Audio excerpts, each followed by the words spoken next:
The living room was a cavern of shadows and artificial light. A television set sat in the corner, flickering with a harsh, pulsing blue glare that washed over the walls. It cast long, distorted shapes across the floorboards, rhythmically expanding and contracting with every cycle of the screen. The air in the room felt heavy and stagnant, lacking the warmth of a lived-in space. Outside, the world was silent, leaving only the low, electronic hum of the appliance to fill the void. This rhythmic light gave the room a clinical, isolated edge, turning familiar furniture into jagged silhouettes.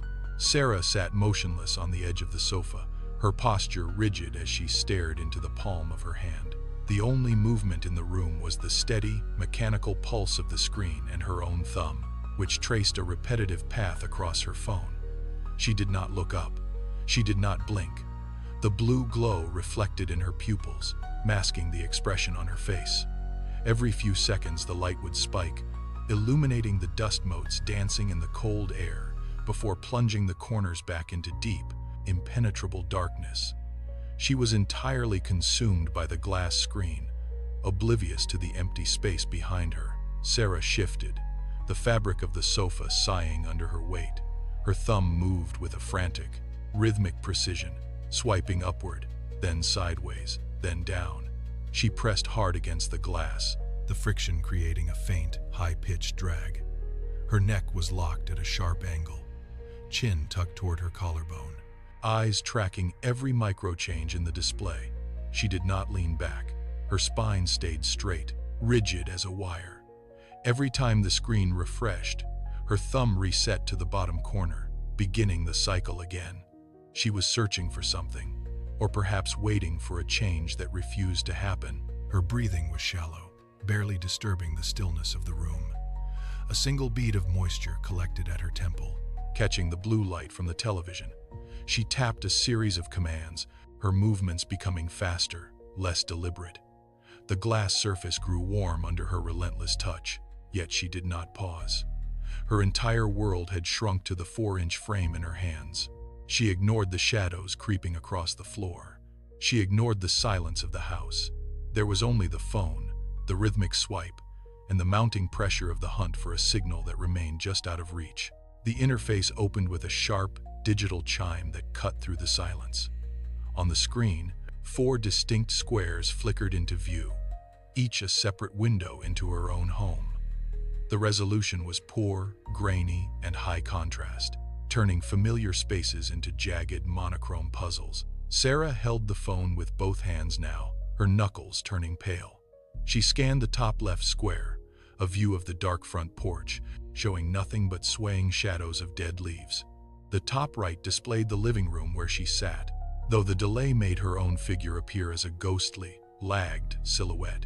She tapped the lower left, revealing the kitchen, where the sink reflected the same cold, pulsing blue light from the television. The final square, the bottom right, showed the hallway leading to the nursery. It was a narrow, claustrophobic tunnel of gray pixels. She adjusted her grip, the phone vibrating slightly in her palm as the connection struggled to stabilize. The 4 squares pulsated in unison, a digital heartbeat that mirrored her own. She leaned closer, her nose almost touching the glass, trying to pierce the grainy haze of the feed. The house was no longer a single space. It was a fragmented grid of surveillance, and she was watching herself from 4 different angles at once. Sarah pulled her thumb back, hovering over the bottom right frame. The grid of 4 feeds remained, a static mosaic of her surroundings. She pressed the icon for the nursery feed. The phone stuttered, the screen flushing white for a heartbeat before snapping into a singular, full-frame view. The graininess intensified, turning the image into a shifting landscape of gray and black static. She held the device steady, arms locked at the elbows, her pulse visibly twitching at her wrist. The image of the nursery was narrow, squeezed into the vertical orientation of the glass.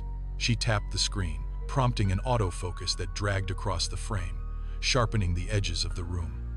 The resolution improved, allowing her to see the texture of the walls and the deep ink-like shadows pooled in the corners. She tilted the phone left, then right, attempting to adjust the angle of the digital lens. The room appeared still, a vacuum of activity that stood in contrast to the rest of the house. She focused on the center of the frame, where the crib waited in the dark. Her thumb rested against the glass, unmoving, as she committed her total attention to the single, flickering window of the nursery. The feed sharpened. The digital noise smoothed out, revealing the interior of the nursery in high contrast. Sarah leaned forward, her eyes tracking the center of the frame. The crib stood there, framed by the dark wooden slats. She scrutinized the bottom of the structure, expecting the slight rise and fall of a sleeping form. There was nothing. The sheets were pulled tight, stretched across the mattress with an unnatural, geometric precision. No folds, no indentations, no weight. The fabric looked as stiff as cardboard, perfectly flat under the harsh infrared light of the camera. Sarah tapped the screen twice to zoom, the digital magnification dragging across the pixels. The weave of the fabric appeared under the lens, completely undisturbed. She shifted the angle, scanning the corners of the crib, looking for a stray blanket or a misplaced toy. The surface remained a barren, gray expanse. The absence of movement was absolute. She held the phone closer, her breathing shallow, her focus locked on the center of the image. The room looked pristine, as if it had not been touched in weeks. A cold, rigid stillness radiated from the screen, contradicting the expectation of life that should have been there. Sarah held her breath, forcing her gaze to drill into the grainy image. The high contrast filter turned the nursery into a landscape of jagged blacks and blinding whites. She squinted, her eyes tracing the pixelated edges of the furniture, searching for a break in the static.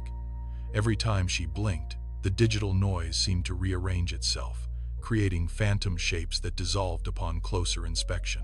She tapped the screen, dragging the brightness slider to its maximum, turning the gray room into a harsh, washed-out void. The static intensified, dancing across the display like fine, gray sand. She leaned closer, her nose almost touching the cold glass of the phone. She scanned the wall, the floor, and the area directly beneath the crib. Nothing moved. She tilted the device to eliminate the glare from the television, allowing the dark room to reflect in her pupils.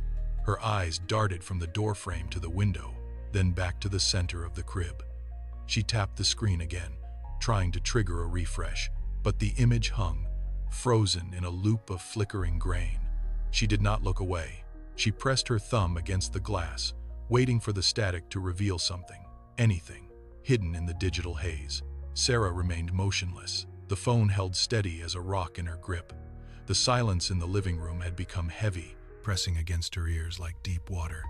On the screen, the nursery stayed trapped in its digital loop. It was a vacuum of activity. She listened for the house to creak, for a radiator to hiss, for any sound at all. But the silence was absolute. Her heartbeat began to thud against her ribs, a rhythmic, frantic drum that felt too loud for the stillness of the space.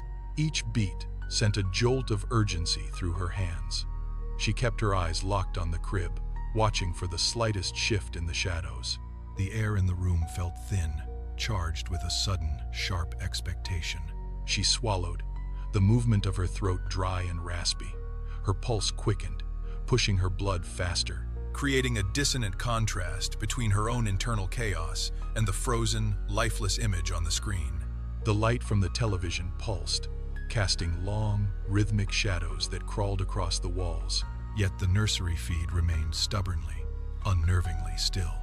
She felt the weight of the phone pull at her arm, but she refused to look away, trapped in the expectant, suffocating quiet of the house. The screen continued to broadcast a silent, monochrome void. Sarah shifted her posture, adjusting the phone to eliminate the reflection of the living room ceiling. She narrowed her eyes, focusing not on the crib itself, but on the strange, jagged darkness clustering near the baseboards. The grain of the video seemed to churn in place, a localized vortex of interference that refused to stabilize. She tilted the device left, then right, watching how the digital artifacts responded to the tilt. They did not move with the camera. They remained anchored in the nursery, as if the static were clinging to a physical shape she could not quite resolve. She pressed her thumb to the glass, tracing the outline of a shadow that looked too dense, too deliberate to be a glitch. Her skin prickled. She knew the layout of that room by heart, yet the way the light pooled around the crib felt distorted. It was as if the room were holding its breath, waiting for her to look away so it could exhale. She squeezed the frame of the phone, her knuckles turning white, and leaned in until her breath fogged the display. Somewhere in the deep, low-resolution pixels, she felt the unmistakable presence of something that did not belong, hiding in plain sight within the noise. Sarah held her breath, her eyes burning from the glare of the screen. She leaned closer, her thumb hovering over the zoom icon. Then, the feed stuttered. A single frame flickered, and a mark appeared. It was small, damp, and perfectly defined, a handprint pressed against the interior of the nursery glass railing. It stood out as a dark, oily smudge against the pale wood. Sarah blinked, convinced it was a trick of the light or a residual smudge on her own screen. She wiped her thumb across the glass, but the handprint remained, pinned to the center of the live feed. It was not a glitch. It was not a shadow.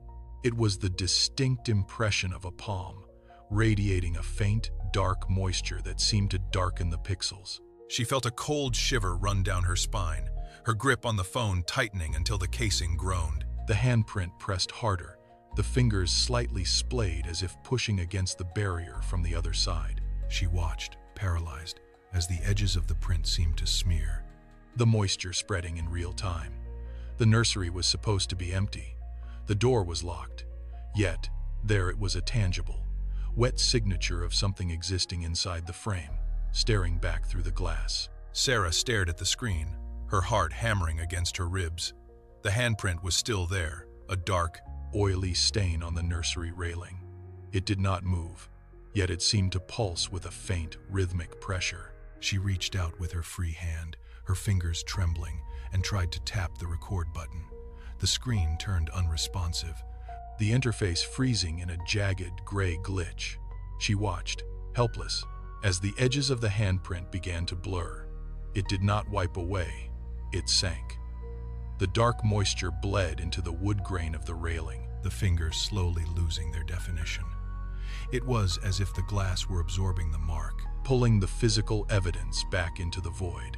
She held her breath, waiting for the fingers to twitch or the palm to slide, but the print simply dissolved. Within seconds, the railing was smooth and pristine again. The feed showed only the empty, pale wood of the crib. Sarah remained motionless, the phone heavy in her palm. Her gaze locked on the spot where the intrusion had been. The silence of the house pressed in, thick and suffocating. She felt a phantom chill on her own skin, a residue of the cold she had just witnessed through the glass. The nursery was empty, but the air felt heavy, as if the room had not just been watched, but occupied. Sarah tapped the screen, her thumb striking the glass with sharp, rhythmic force. She swiped down, triggering the refresh animation, a spinning circle that felt agonizingly slow. The feed remained frozen for 3 heartbeats, a static void of gray pixels. She hammered the icon for the nursery again, her breath coming in ragged, shallow gasps. The screen flashed once, a bright, jarring white, then snapped back to the live view. The crib was empty. The sheets were pulled tight, perfectly flat, undisturbed by weight or movement. She squinted, bringing the phone inches from her eyes, searching for even a ghost of the moisture she had witnessed moments ago. There was nothing, just the high-contrast grain of the camera and the sterile, pale wood of the railing. She tilted the phone, angling it against the living room lamp to check for screen smudges, but the glass was clean. She tapped the other cameras, the kitchen, the hallway, the foyer, each one showing a mundane, static reality. She returned to the nursery feed. It was the same, a hollow, silent room. The reality she saw contradicted the memory burned into her mind. She shook her head, her jaw tight, and began to scroll through the app settings, desperate to find a recording, a glitch, anything to prove the handprint was not a hallucination. The digital evidence was gone, erased by a system that claimed nothing had happened. Sarah stopped swiping. Her thumb hovered over the screen. Then she pulled it away, the glass cold and unresponsive. There were no logs, no alerts, just the sterile, silent image of a room that should have been empty. She looked at the phone, then toward the dark mouth of the hallway. The logic of the app no longer mattered. The physical sensation of the cold air from the monitor still clung to her skin. She gripped the edge of the sofa, her knuckles turning white. With a sharp, sudden intake of breath, she pushed herself upright. The movement was uncoordinated, fueled by a surge of adrenaline. Her weight shifted onto the hardwood floor, and the house answered. A loud, sharp crack echoed through the living room, the floorboards snapping under the sudden pressure of her stride. The sound was violent in the stillness, a jarring alarm that marked the end of her hesitation. She did not look back at the television. She did not check the phone again. She planted her feet firmly, centered her weight, and took the first step toward the nursery door. The house felt different now, the shadows deeper, the air waiting. Sarah held the device out before her, her thumb fumbling for the side button. She pressed it. A sharp, narrow beam of white light erupted from the phone, cutting through the gloom of the living room like a blade. The hallway ahead was a throat of black, swallowing the beam almost instantly. She braced herself, her arm trembling slightly as she raised the phone higher to gain a better angle. The light hit the far wall, illuminating a patch of peeling wallpaper and a sliver of the floor. It felt like a shield, thin and brittle against the weight of the dark. She took a breath, the sound raspy in the stillness, and forced her eyes to track the edge of the light. Every shadow shifted as she moved. The beam flickered a brief, stuttering pulse of darkness, and she gripped the phone with both hands, knuckles straining. She did not lower it. She stepped forward, the light swinging in a tight, frantic arc. She was no longer looking at an app. She was looking at the physical reality of the corridor. The beam caught the corner of the doorframe, then the floor, then nothingness. She pushed deeper into the hallway, the narrow light her only path through the suffocating dark. Her boots clicked sharply against the hardwood, the sound rhythmically echoing against the narrow walls. Each step felt heavy, as if the floor beneath her were made of cooling wax. She kept her arm extended, the phone's beam locked firmly on the grain of the wood panels ahead. Her breath hitched, coming in short, shallow bursts that seemed to hang in the air for a second too long. The temperature in the corridor plummeted.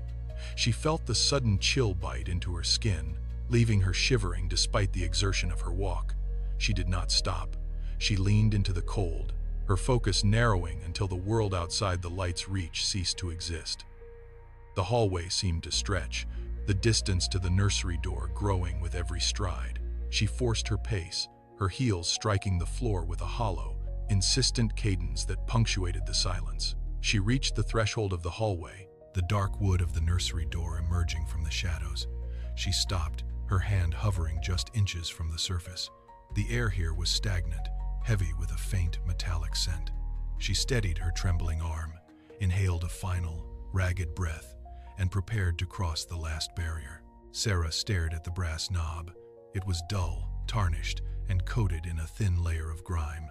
She reached out, her fingers trembling as they made contact. The metal was freezing, a biting cold that seemed to seep directly into her palm. She squeezed her eyes shut for a split second, bracing for what might lie on the other side. She turned the knob. The mechanism groaned a sharp, mechanical click that sounded like a gunshot in the stagnant air. She pushed. The door resisted, the hinges protesting with a low, metallic shriek that vibrated through her wrist. She threw her shoulder against the wood, pushing harder, forcing the door to swing wide on its tracks. It glided open with unnatural smoothness, revealing the nursery. The room was perfectly still. The light from her phone beam swept across the floor, catching the edge of a rug, then the smooth, polished surface of the crib. It was pristine, untouched by any sign of struggle or entry. The silence here was total, a vacuum that swallowed the sound of her own heartbeat. She stood in the doorway, the beam of her light cutting through the stillness, searching for any movement in the shadows, but finding only the quiet, empty space. Sarah stepped over the threshold, her boots muffled by the thick carpet. She kept her phone raised, the narrow beam dancing across the walls. She moved clockwise, starting with the far corner. The light swept over a stack of folded blankets, then a small wooden toy chest. Nothing. She swung the beam toward the window. The latches were firmly engaged, the glass cold and clear against the night air. She checked the floor beneath the crib, dropping to one knee, her eyes straining to catch any shift in the darkness. The space was vacant. The sheets inside the crib remained flat, undisturbed, exactly as the app had shown. She stood up, her legs stiff. She moved to the second corner, then the third, her light flickering as she swiveled her wrist to reach every shadow. She counted the edges of the room, looking for a break in the wallpaper or a hidden gap behind the dresser. There was only the stillness. She stopped in the center of the room, turning in a slow circle, the beam of her phone tracing the perimeter of the ceiling. The room was sealed. The room was silent. She let out a long, ragged breath, the sound rasping in the quiet, and stared at the empty crib, waiting for something to change. Sarah stood motionless, the phone light casting long, distorted shadows against the nursery walls. A sharp, violent tremor erupted in her palm. The device buzzed with a frantic metallic rhythm that made her grip tighten instinctively. She looked down, expecting a standard alert, but the screen was behaving erratically.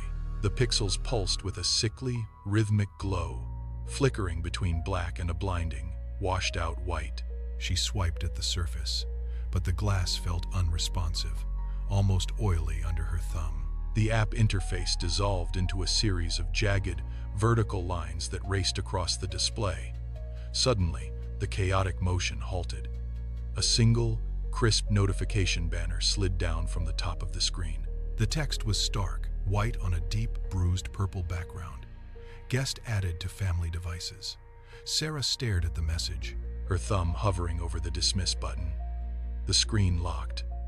The phone heat increased, becoming a sharp, localized burn against her palm. She shook the device, hoping to force a reset. But the banner remained fixed, an unyielding digital command. Her heart hammered against her ribs, a frantic, uneven beat that mirrored the silent, empty room around her. She was no longer the one controlling the feed. The phone burned in her palm, a hot, static-filled weight that defied her attempts to clear the screen. She tried to toss it onto the carpet, but her fingers refused to obey, locking around the device as if fused to the glass. The silence in the room had become heavy, almost pressurized, pressing against her eardrums. She stood rigid, staring at the notification, waiting for the device to cycle back to the camera feed. Then, from the doorway, a sound cut through the stillness. It was a soft, wet slap, like a damp palm hitting polished wood, followed by the faint, rhythmic drag of something heavy being pulled across the floorboards. It was directly behind her. Sarah's breath hitched, turning into a shallow, ragged gasp. Her pulse thundered in her ears, drowning out the ambient hum of the house. The air grew cold, smelling suddenly of damp earth and stagnant water. She did not want to turn. Every instinct screamed at her to run, to bolt for the hallway, but her legs felt leaden, rooted to the spot. The sound came again, closer this time, a squelching noise that vibrated through the floor and up into her feet. She began to rotate, her movements agonizingly stiff, her spine feeling as though it were made of brittle glass. She turned toward the hallway window, her eyes wide, preparing to face whatever had entered the room. The hallway light caught the glass of the window, turning it into a dark, silvered mirror. Sarah's eyes locked onto the reflection, expecting to see the empty nursery behind her. She saw herself, standing near the crib, but the posture was wrong. Sarah was facing the window, her body angled toward the hallway, yet the reflection remained turned away. It was looking down at the crib with a fixated, unnatural intensity. The reflection's shoulders were hunched, its head tilted as if tracking a movement that Sarah could not see. She blinked, her pulse hammering against her throat, but the image did not shift to match her own. The reflection stood perfectly still, a silent, static twin caught in a different moment of time. It stared into the empty wooden slats of the crib, its focus absolute and unwavering. Sarah felt the cold glass of the window pane radiating a low, biting chill against her skin. She shifted her weight, testing the image, but the reflection ignored her. It was locked in its own reality, observing an unseen presence that occupied the space of the crib.